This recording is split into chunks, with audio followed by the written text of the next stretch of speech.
नमस्कार छात्रों।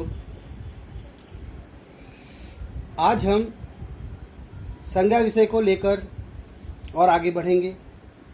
जैसा आप सब जानते हो, संज्ञा विषय की यह 5वीं क्लास है, यह 5वां पीरियड है। हमने अब तक संज्ञा के प्रकार व्यक्तिवाचक संज्ञा, जातिवाचक संज्ञा को उदाहरणों द्वारा समझा। अब हम भाववाचक संज्ञा को जानेंगे और किस प्रकार भाववाचक संज्ञा में परिवर्तन होते हैं और किस प्रकार भाववाचक संज्ञा बनाई जाती है इत्यादि का ज्ञान हासिल करेंगे। तो सबसे पहले भाववाचक संज्ञा। भाववाचक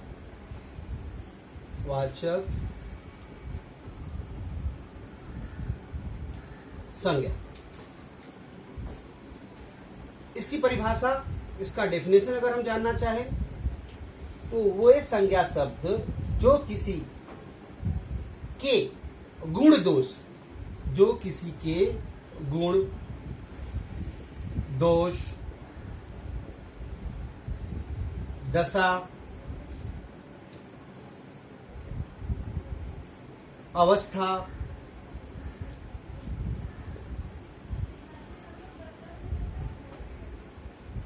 वह भाव के विषय में बतलाए। वे संज्ञा शब्द, ऐसे संज्ञा शब्द जो किसी के गुण के विषय में बताएं, जैसे मैंने बताया चतुराई, होशियारी, दोष, आलसी, दशा, अवस्था, गरीबी, अमीरी, भाव, सुंदरता, कठोरता, मधुरता इत्यादि, ऐसे शब्द भाववाचक संज्ञा कहलाए। अब बच्चों, इसी को थोड़ा हम वाक्य के उदाहरण के द्वारा समझेंगे कि वाक्य में किस प्रकार हम जानेंगे कौन सा शब्द कौन सी संज्ञा है। जैसे मैंने उदाहरण लिखा, पहला उदाहरण है, प्रत्येक व्यक्ति को अपना बचपन याद आता है। अब मैं यहां, अगर मैंने बचपन शब्द को अंडरलाइन किया और मैंने कहा कि यह कौन सी संज्ञा है, तो क्या यह व्यक्तिवाचक संज्ञा हो सकती है? बिल्कुल नहीं, तो किसी विशेष व्यक्ति के विषय में नहीं बता रही है। यह जातिवाचक संज्ञा हो सकती है? बिल्कुल नहीं। क्या यह किसी समुदाय, किसी जाति के विषय में बता रही है? बिल्कुल नहीं। बचपन यह एक अवस्था है, मनुष्य जाति की बचपन यह एक अवस्था है, उसके विषय में बता रहा है। तो बचपन क्या होगा? भाववाचक संज्ञा कहलाएगी। इसके अलावा दूसरा वाक्य में लिख रहा हूं, कायरता,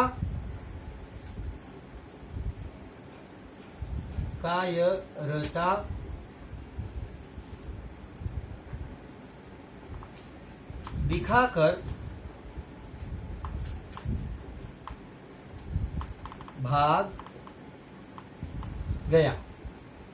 कोई व्यक्ति था, बड़ी बड़ी बहादुरी की बातें करता था, जब वक्त आया तो वह कायर मतलब डरपोक की तरह मैदान छोड़कर भाग गया।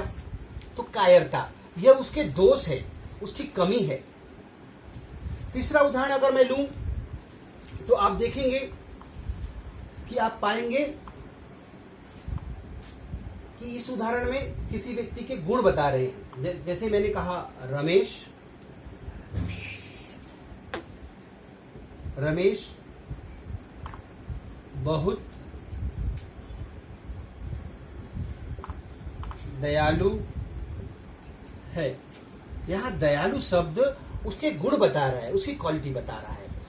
तो ठीक है, तो ऐसे शब्द जो किसी के गुण, दोष, दशा, अवस्था, भाव इत्यादि के विषय में बताएं, ऐसे शब्दों को हम भाववाचक संज्ञा कहते हैं। पर आपके लिए सबसे महत्वपूर्ण बात है कि 10th के एग्जाम में, 10वीं के एग्जाम में मुख्य रूप से पूछा जाता है कि भाववाचक संज्ञा में बदलिए, निम्नलिखित शब्दों को भाववाचक संज्ञा में बदलिए। अब कौन कौन से शब्द होते हैं जिनको भाववाचक संज्ञा में बदला जाता है। जैसे मैंने ले लिया जाति वाचक संज्ञा के कुछ शब्द ले लिया मैंने। अब इसका परिवर्तन हमको करना है भाववाचक संज्ञा में। किसमें करना है? भाववाचक संज्ञा में। मुख्य रूप से देखा जाए तो जब हम किसी शब्द से भाववाचक संज्ञा बनाते हैं तो उस शब्द के अंत में अधिकतर 99% न तो नहीं कह सकता, पर 95% 95% शब्द के अंत में प्रत्यय लग जाते हैं और भाववाचक संज्ञा बन जाती है। जैसे मैंने लिखा स्त्री, अभी इसकी भाववाचक संज्ञा बनानी हो तो इसके पीछे प्रत्यय लगा देंगे, स्त्रीत्व। दूसरा शब्द है व्यक्ति, और व्यक्ति की भाववाचक संज्ञा बनानी हो तो व्यक्तित्व।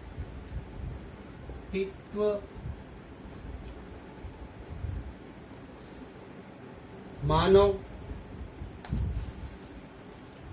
की भाववाचक संज्ञा क्या हो सकती है? मानव में क्या पाया जाता है? मानवता। तो यह मानवता उसके गुण है। स्त्री का स्त्रीत्व वह उसके गुण है। व्यक्ति का व्यक्तित्व, अच्छा व्यक्तित्व बुरा व्यक्तित्व उसका गुण है। तो यह भाववाचक संज्ञा बन गई। इसी प्रकार मैं कुछ और शब्दों का उदाहरण लूंगा जिससे आप आसानी से समझ जाएंगे। मित्र है, मित्र एक जातिवाचक संज्ञा है। अगर मैं मित्र कहता हूं तो किसी एक मित्र का पता नहीं चलता, मेरे अनेकों मित्र का पता चलता है।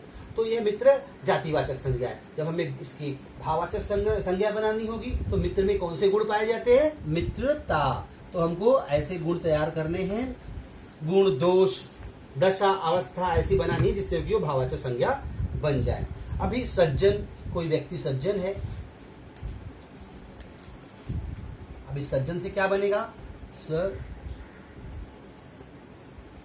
सज्जनता। तो आपने देखा कि कुछ जातिवाचक संज्ञाओं को मैंने भाववाचक संज्ञा में परिवर्तित किया। अब हम इसी श्रृंखला में और आगे बढ़ेंगे और फिर हम सर्वनाम से भाववाचक संज्ञा बनाने का प्रयत्न करेंगे। तो हम देखते हैं सर्वनाम से भाववाचक संज्ञा किस प्रकार बनती है। सर्वनाम शब्द देखिए, अपना, सर्वनाम। अब है शब्द अपना। अब इससे क्या बनेगा? अपनापन। इसी प्रकार अह एक सर्वनाम है, इससे बनेगा अहंकार। आगे बढ़ेंगे, मम, तो मम से बनेगा ममत्व। माँ के अंदर की जो ममता, ममत्व भी बन सकता है, ममता भी बन सकती है, क्योंकि हम इसे महसूस करते हैं, माँ के गुण हैं। इसके अलावा सर्व से सर्वस्व। तो हमने देखा कि जातिवाचक से भाववाचक संज्ञा किस प्रकार बनती है, सर्वनाम से भाववाचक संज्ञा किस प्रकार बनती है। अब हम आएंगे विशेषण शब्द। विशेषण शब्द से भाववाचक संज्ञा किस प्रकार बनाई जाती है। विशेषण से देखते हैं भाववाचक संज्ञा। यह है विशेषण शब्द। मीठा, मीठा, मीठा सबको अच्छा लगता है। अब मीठा से भाववाचक संज्ञा क्या बनेगी? मीठास। हम आम की मिठास से खुश हो जाते हैं, हम उसको अनुभव करते हैं, उसे छू नहीं पाते। अब इसके अलावा हमने लिया शब्द खट्टा, तो खट्टा से क्या बना? खटाश। इसी में आगे बढ़ते हैं, कायर। कायर से क्या बनेगा? अभी मैंने एक उदाहरण दिया था, कायरता। चंचल, चंचल, चंचलता। अधिकतर आपने देखा होगा कि जो मानव से संबंधित शब्द हैं उनके अंत में ता लगता है या त्व लगता है, जिससे वह उनके गुणों का पता चल जाता है और हम समझ जाते हैं कि वह भाववाचक संज्ञा बन गई है, हम उसको महसूस कर पाते हैं। तो आपने देखा कि व्यक्तिवाचक संज्ञा क्या होती है, भाववाचक संज्ञा, जातिवाचक संज्ञा क्या होती है, भाववाचक संज्ञा क्या होती है, और इनको हम उदाहरणों से वाक्य में किस प्रकार पहचान सकते हैं।